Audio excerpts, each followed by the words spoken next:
et que l'on trouve au cœur même d'une mégapole comme Bombay. Ils ne pratiquent ni la crémation ni l'enterrement. Les cadavres sont déposés dans des tours appelées tours du silence pour y être dévorés par les rapaces.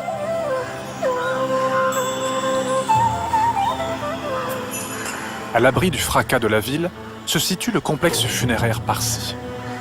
Kodjest Mistry est l'un des 12 membres de la Panchayat, l'assemblée laïque qui administre les affaires et les bâtiments de la minorité. Kodjest me fait découvrir le parcours du défunt et le cérémonial qui y est associé.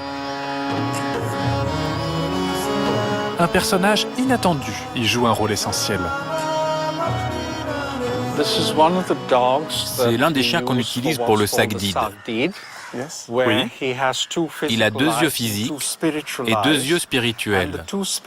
Et ces 2 yeux spirituels servent à repérer la vie. Donc le chien est amené aux funérailles pour déterminer si le défunt est bien mort de manière certaine. Alors tu me reconnais comme vivant? Je suis vivant? C'est surtout le meilleur ami des médecins légistes.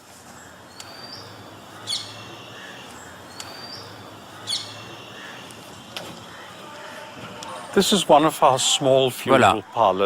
C'est un de nos dépôts mortuaires ici. Quand le corps arrive, ceux qui le portent amènent le défunt par ici. Par ici? Les portes s'ouvrent et le mort est amené pour son bain rituel. Le corps est lavé dans cette pièce vide où les non-parsis ne sont pas admis. Pourquoi? Parce que nous pensons que le chant maléfique causé par la décomposition du corps mort, nous l'appelons Nasso, est devenu actif. En tant que zoroastriens, nous avons une protection contre le Nasso. Nous portons un gilet sous nos vêtements, le soudré, et une ceinture secrète appelée Kusti qui nous protège. Donc spirituellement, nous sommes protégés.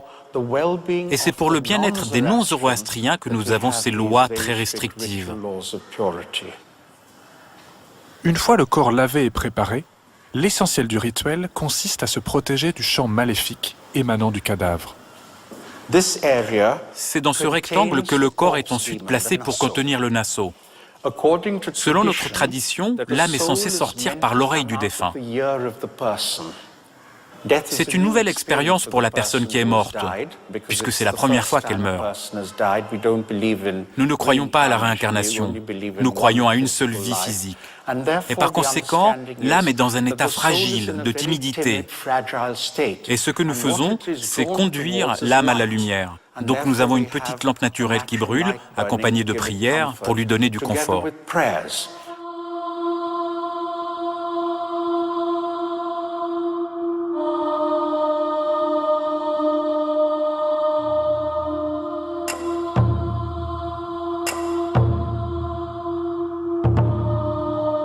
Ensuite, le cortège funéraire monte au tour du silence.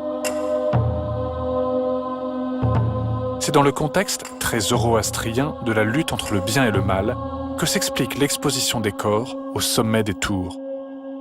Nous, les zoroastriens, nous croyons que la mort est le triomphe temporaire du mal. Quand une personne meurt, le corps est pollué. Dans notre religion, nous ne sommes pas autorisés à enterrer nos morts car cela pollue le sol. Nous ne pouvons pas non plus brûler nos morts car cela désacralise le feu, qui est considéré comme le fils d'Ahura Mazda, donc le fils de Dieu dans notre religion. Et nous ne mettons pas non plus nos morts dans l'eau car cela la pollue. Donc la seule façon de nous occuper des morts depuis les temps anciens, c'est les tours du silence. Dans les tours du silence, comme vous pouvez voir sur cette maquette, nous avons le corps qui est soit déposé dans le tiers extérieur pour les hommes, le tiers médian pour les femmes, ou le tiers intérieur pour les enfants, mais bien entendu, cela n'arrive pas très souvent.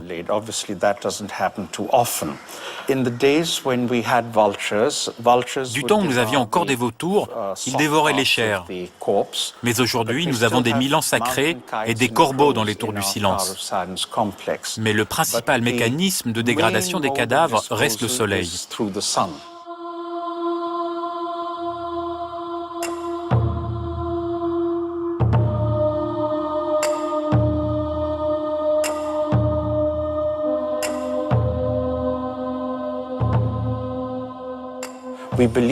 Nous croyons en la résurrection. Nous croyons qu'à la fin des temps, quand la part du mal sera affaiblie, le mal retournera vers l'obscurité.